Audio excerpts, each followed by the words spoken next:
Happy Halloween, everybody. Anyway, just a quick thing. It's a mask. It's not my actual Halloween costume. I actually did Beetlejuice the weekend, but I'm not going to wear the makeup in the morning because I had to work last night. Anyway, guys, first off, just want to shout out and say thank you for the new subscriber. Welcome aboard. We're at 14 subscribers now. Also, some really nice views on this Halloween thing I've been doing with Halloween 5 and Halloween 4. So I thought, in a little Halloween treat and celebration of another subscriber, that I will go ahead and dive into post Halloween 6. Now this one I actually have to follow, at least slightly, the Cult of Thorns storyline. Okay, now the thing about this movie is too that there was 2 cuts of the movie and a lot of really behind the scenes arguments and problems with that film. I won't go into a whole big thing there, but so there's a regular cut that went to the theatrical cut, and then there's a director's or producer's cut. The producer's cut, it fills in a lot of the blank spots better, but it's also very, very weird. So I thought, okay, why don't we try to do maybe a little bit of both, or maybe have 2 different versions where, certain characters are around, certain characters are not around, whatnot. Actually typed this up earlier. I was prepared for this, so let me see. Let me find that. Pull it up here. All right, I'm pulling it up on my documents. There it is, untitled document. There we go. Okay, so in the theatrical cut, Loomis is dead. But in the producer's cut, Loomis is Michael's new master. So that whole screaming that you hear Loomis at the end of the movie. In the theatrical cut, it's just basically that's it for Loomis. But in the producer's cut, he's now Loomis's new master, cult master, or whatever the fuck stupid idea they're going for.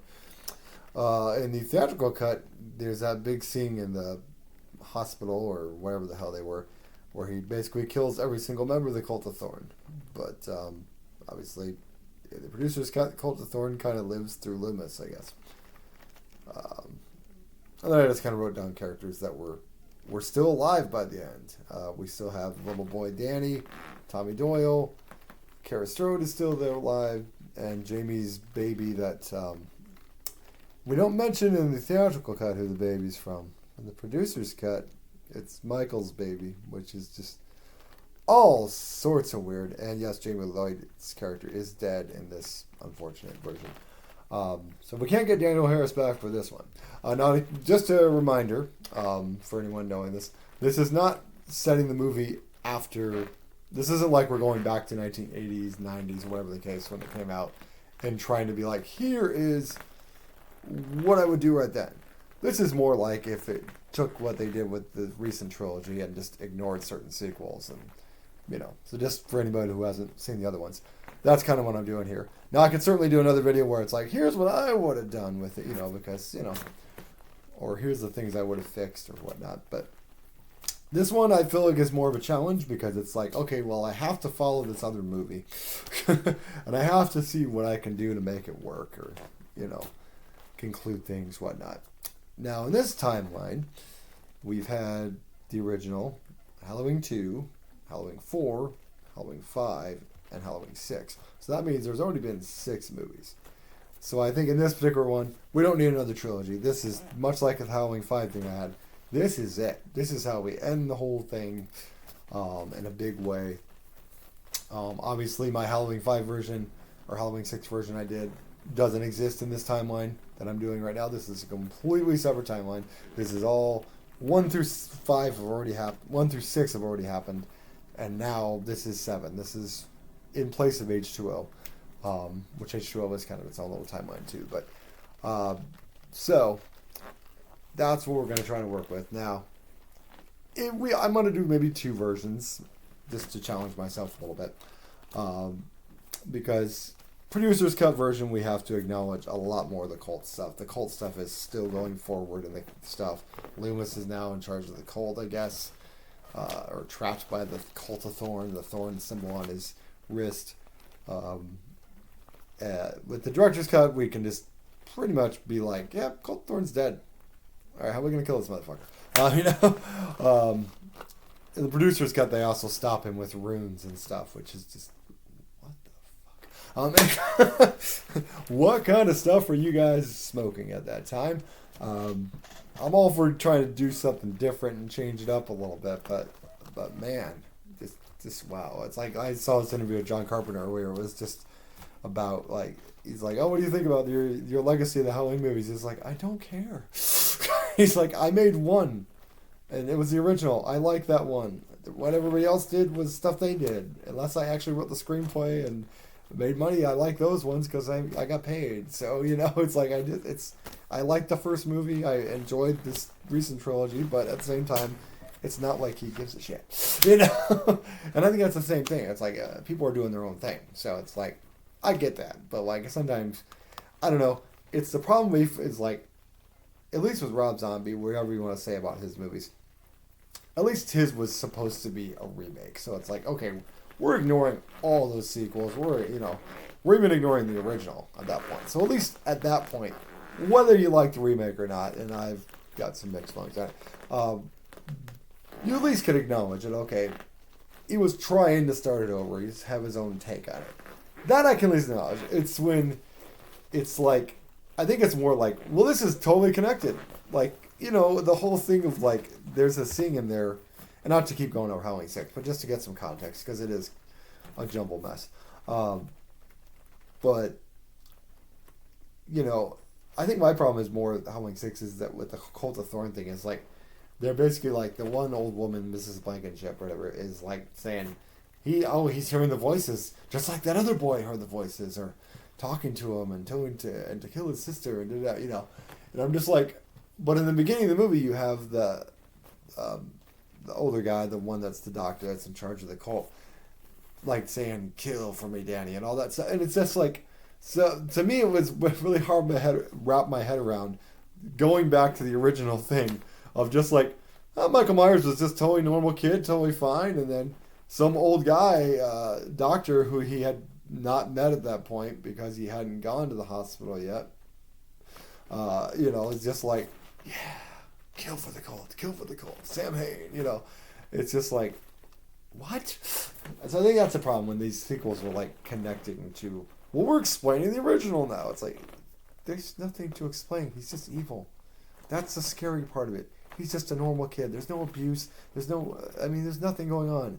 He's just evil. He's the boogeyman. That's the entire fucking point. It's like, and don't get me wrong. Like I said, I can at least enjoy most of these sequels to a point, but it is just one of those things. I think I had more issues. It's just like, just stop trying to over-explain this. It doesn't need to explain. He's just evil. There's no cult. There's no like weird. There's no abuse. It's just his parents were completely normal. They were like a middle-class family in the suburbs. I mean, that's what's scary about it. It's like that some person who just snapped. That's the scary part of it. That's the entire fucking point, guys. Anyway, well, sorry about my little rant there. So anyway, happy Halloween, yippee yay. So let's get into it.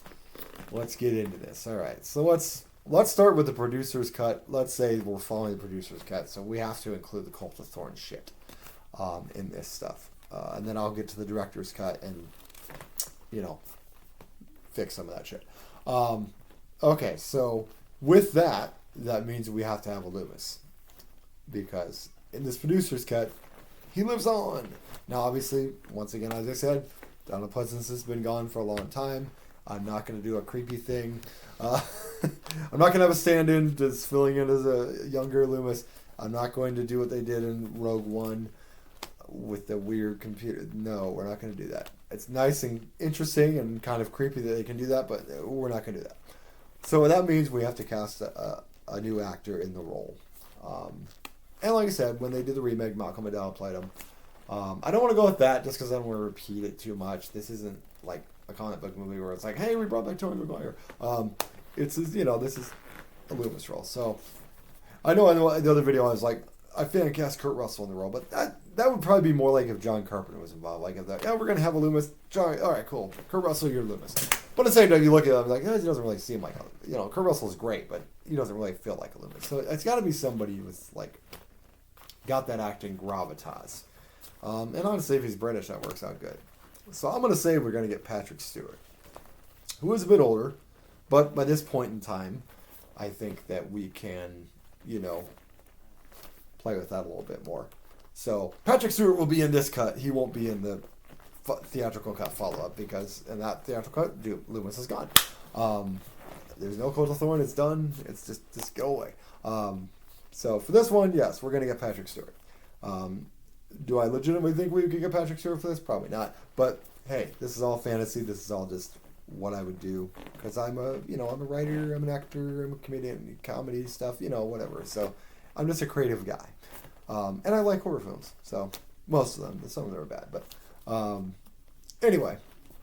So what I would do with that. Okay, so what I would do. All right, so who's left? So the people who are left are Michael's baby. Oh God. I'm just trying to wrap my head around Michael Myers, completely silent, just vicious killer, impregnating his niece. This is Haddonfield, guys. This isn't Alabama. It's like, or this, it's like, this isn't redneck inbred country here, guys. That would fit better in a Rob Zombie one, the way he had his characters. But yeah, just it's such a hard thing around. It's like, don't worry, I'm gonna keep the mask on. Just like, so it's essentially you have to connect the fact that this baby has some of Michael Myers' genes in it. So, okay, if we're going with the Cult of Thorny thing, okay, that's a factor. I don't think the baby ever got a name, did it? Like, I don't think it did. Let's look that up real quick. I don't think they ever named the baby because Jamie died and stuff. So I'm just gonna IMDb it real quick here, guys, just to bear with me. Let's see, Halloween 6. There it is. Okay, I searched this earlier. Okay, IMDb.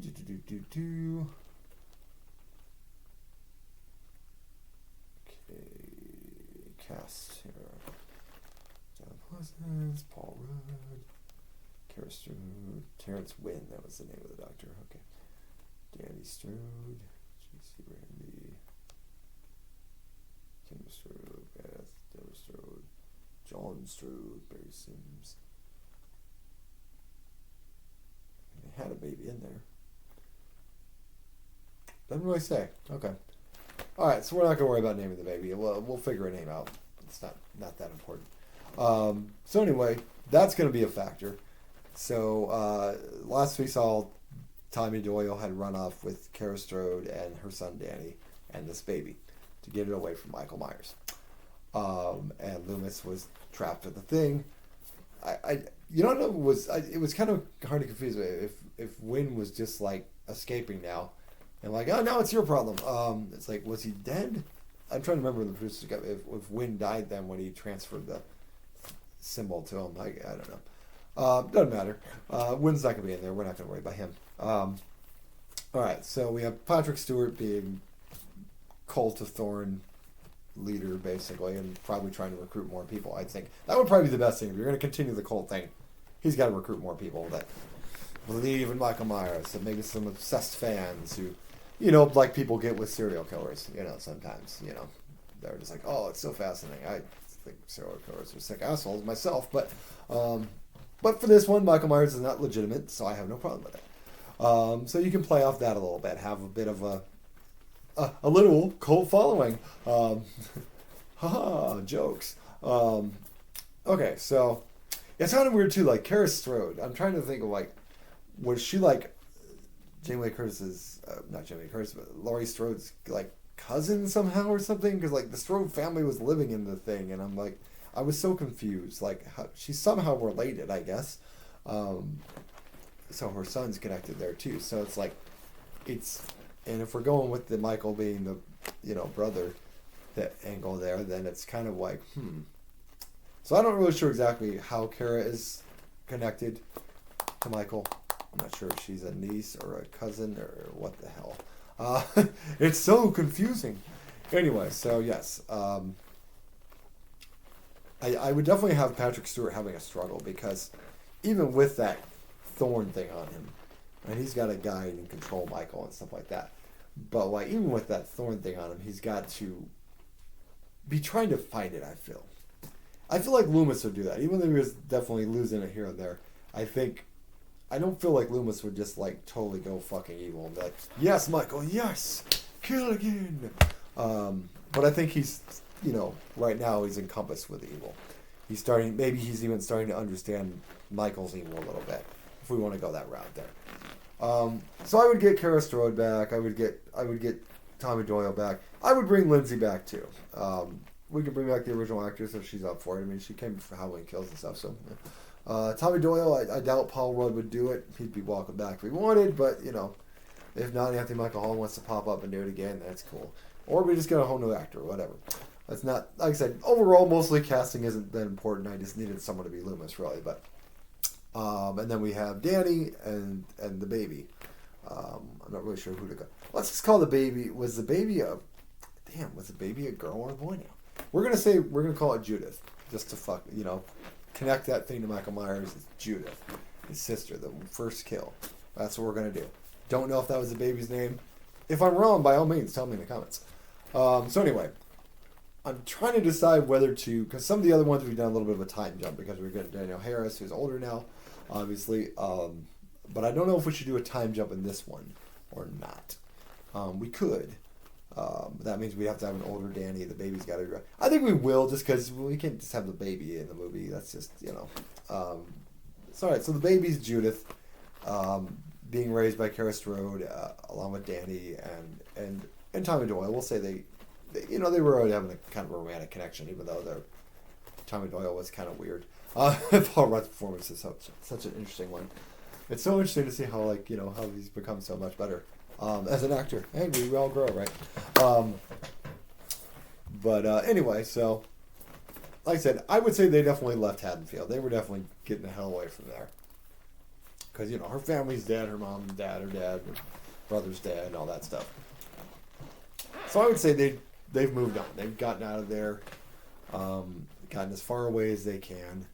Let's just say they, moved into the city or something. Haddonfield's in Illinois, so, why not Chicago, right? Now, this is where we could get interesting, because Loomis could also be going to Chicago to recruit more people. Maybe Chicago's a big city. They may have heard of Michael Myers, heard the legend. Oh, that's cool. Oh, you get some underground people who are like, oh, man, we got to worship Michael Myers, really go balls to the walls with it. This way people obsess over vampires and have the vampire culture. It's like we have a whole Michael Myers culture, I guess. That would be an option that you could do if you want to follow this cult to Thorn thing. And I think that would be how we kind of connect things.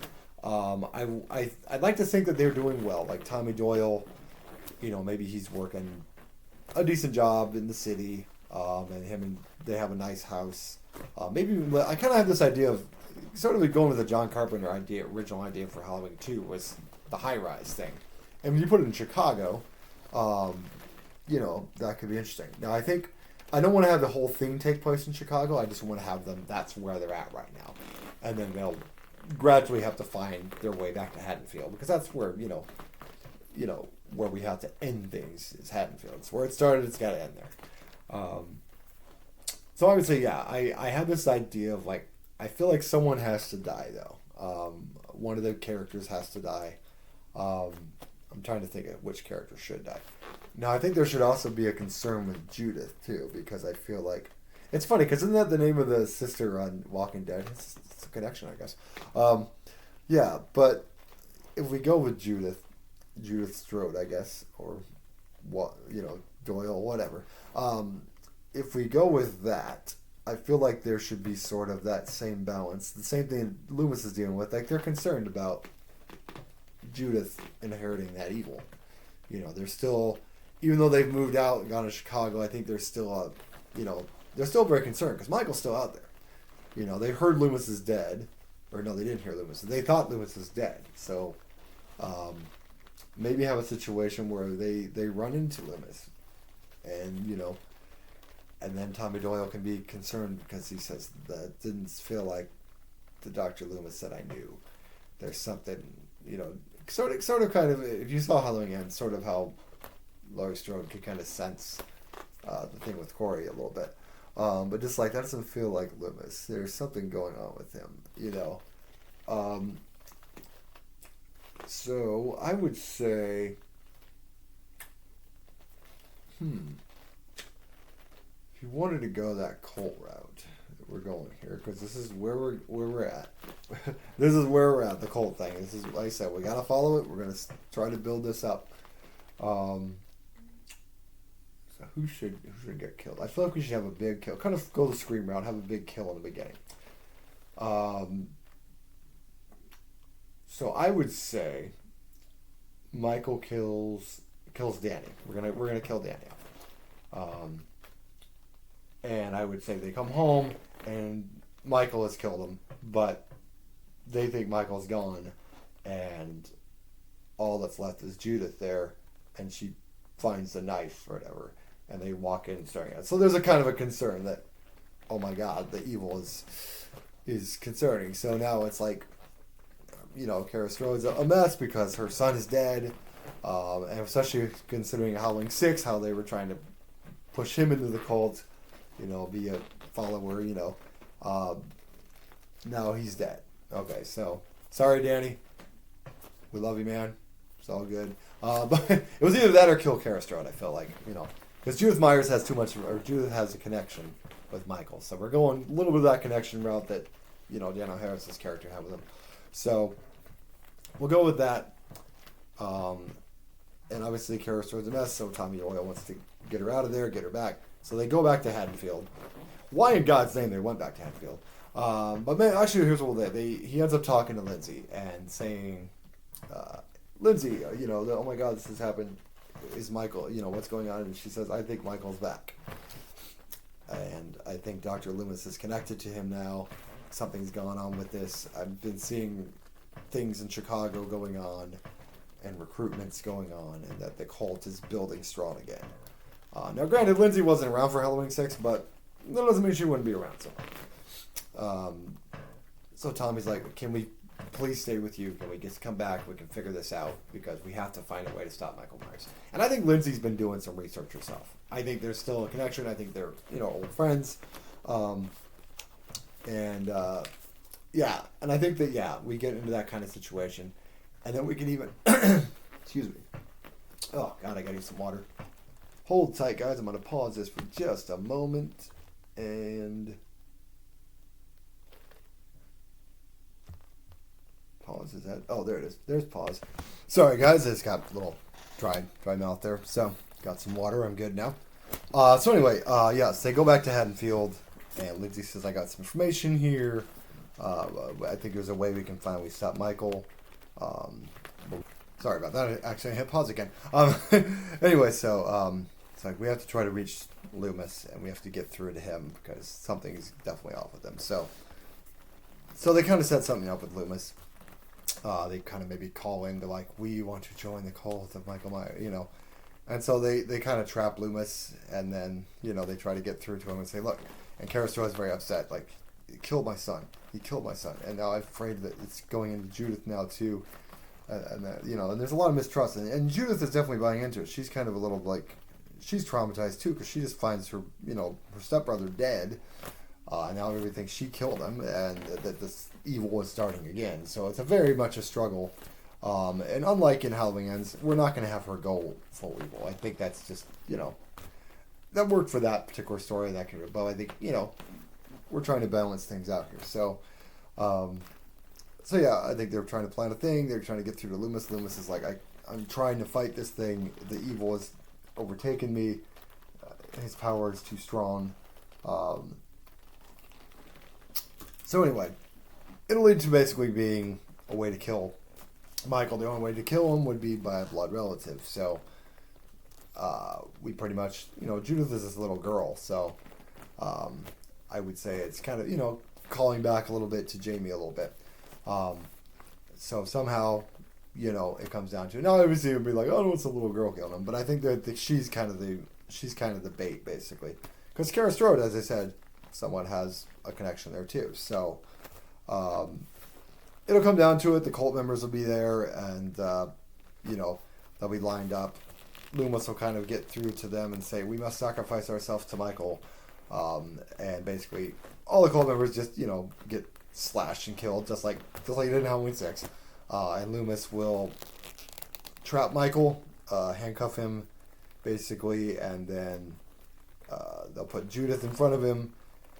Judith and him will have a touching connection with the cult, and then basically then Kara Strode will stab Michael in the heart, and then basically Loomis is going to basically stab himself in the heart as well, severing his connection for the Cult of Thorn.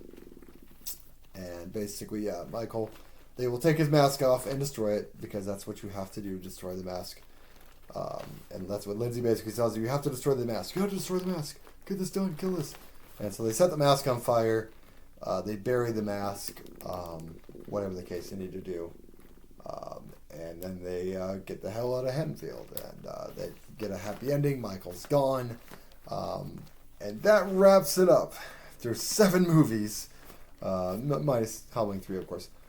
That would be the producer's cut if we kept the Cult of Thorn thing going with, a slightly darker Loomis, played by Patrick Stewart. And so really, yes, there will be other people killed, meaningless people and cult members killed. So I decided not to kill Kara Strode off or kill Tommy Doyle off and Lindsay and stuff like that. Just because I'm like, let's have this connection, The kids that were babysatted, no Lance Guest. I'm sorry, Lance. You got to have a big part in the last movie. You had a connection with Jamie. It made sense. So I'd probably like to get some of the actors back that were in the Halloween 6. Not everyone's going to be available. Some don't act anymore. I think the kid playing Danny doesn't even act anymore. So, we get somebody else. Like I said, Danny's going to be a small part in that particular version. So, okay, so that and cut. That would be the producer's follow-up, keeping the Cult of Thorn. That means the Cult of Thorn is back and alive. All right, so now, part 2 of it would be the following the theatrical cut. So theatrical cut, Loomis is gone. As far as they know, Michael's gone, and they've left town. They've gotten out of Haddonfield. There's no cult. And it's basically just, like I said, the 4 people we talked about before. You could bring Lindsay into this one, but I don't know that she's as necessary. I felt like the last fun thing to try to find the cult thing, she was more necessary. So obviously Loomis is gone. Wynn is gone. The whole cult thing, it's done. They've killed the cult. Michael killed the cult. So now Michael is just free to do what he needs to do. And yeah, I would say this might be where we kind of time jump a little bit. I think, you could still bring Tommy Doyle and Kara Strode and stuff like that. I think they could have smaller parts in this. And we would kind of focus on Danny and I'm sticking with Judith. So we have, Danny and Judith. I could see them being, a little older, but maybe like 20s or something like that. And there, meanwhile, they were kids. They went through some therapy. Of course, Judith doesn't remember because she was a baby, so she's not remembering some guy in a mask trying to kill her. So she was a baby. And basically, as she's been raised, she's been told about things, and Danny remembers some of the Michael Myers stuff happening and stuff, and this cult, and Judith's like, oh, that's so silly, that's ridiculous, why would there be a cult? And in this particular version, I would say Michael Myers is still hunting any kind of blood relatives, because that's just kind of what he does. Now this version, I would actually have Kara Strode get killed. I would have her get killed maybe at the beginning, to show that he's not messing around. And so this one would be like I said, the main character in this one would be Danny and Judith, just to shake it up a little bit. And I might even have Tommy Doyle will probably sacrifice himself as well, in this particular version, just to try to save these kids that he's helped raise. And if you want to go that way, Lindsay could go out that way too, as another kill if you want to go for big kills here. But basically, it's going to come down to Danny and Judith, because technically, if she's a Strode, you know, Danny and Judith would both be connected, and basically, you know, it would come down similar versions there without the cult thing.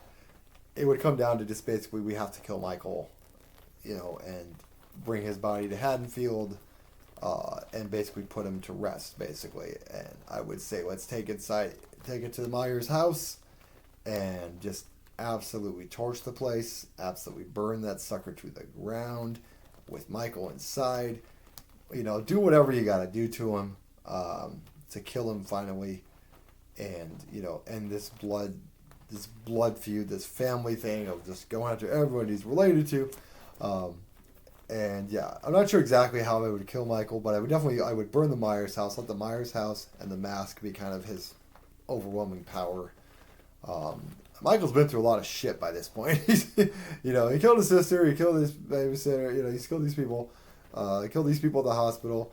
Had the whole Halloween 4 thing where he came out of the coma, and you know, had the whole Halloween 5 thing where he came out of a coma. And then Halloween 6, there's some cult that's been helping him this whole time for some reason. And now he's just kind of like, all right, fuck it, just let me die, for God's sakes. So yes, that would be how I'd kind of wrap it up. I'd have basically Judith and Danny. I wouldn't be playing as much with the evil with Judith. Although you could play with maybe a little that she's got a bit of an edge. Maybe she's a goth girl, you know, maybe there's some kind of that edge. But like there's maybe a little bit of darkness, but I'd say Danny would have more of the darkness because he was actually around that. So there might have been some trauma that he had to deal with. But luckily he got, you know, with the doctor and all that type of stuff. A doctor who was not secretly a cult leader, so that's good. So yeah, that's kind of basically how I would do a theatrical follow-up and then a producer's follow-up. So kind of a double whammy, double trouble. So yeah, that would be how I would do that. I think basically you would just kind of connect characters that have been there before rather than bringing a bunch of brand new characters. And I'm sure there'd be a few new characters here and there. Basically just cannon fodder to die. You know, maybe there'd be a sheriff in there. There's obviously always going to be some kind of sheriff in town, but I like the idea of just kind of ending it with like family takes him out. You know, so obviously first version Danny gets killed, and you know, second version it's more him and Judith's story.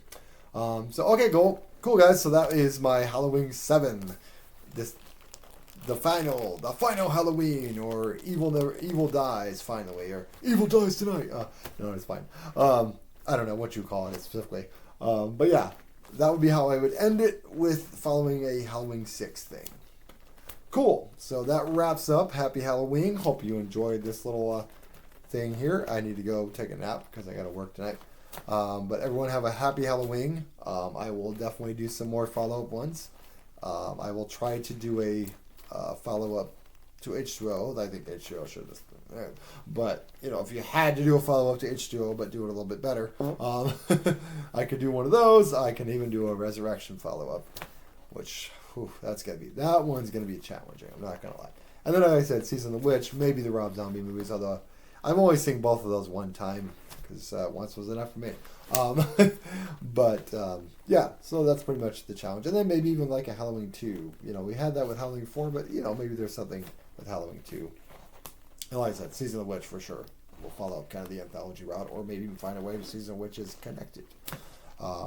Cool, guys. Thanks for watching, and thanks for the new subscriber, and hope more people will subscribe. Like and subscribe, guys. I'd like to continue doing these contents. I do a lot of different things on here with sketch comedy stuff, improv stuff, you know, movie reviews, TV reviews, rants sometimes, and just, you know, stuff. There's stuff in my stories from my life and stuff like that, and how, you know. So feel free to watch those too. Some of them got a little long, so this one's at least still under 35 minutes. So, all right, guys, thanks for tuning in, and happy Halloween.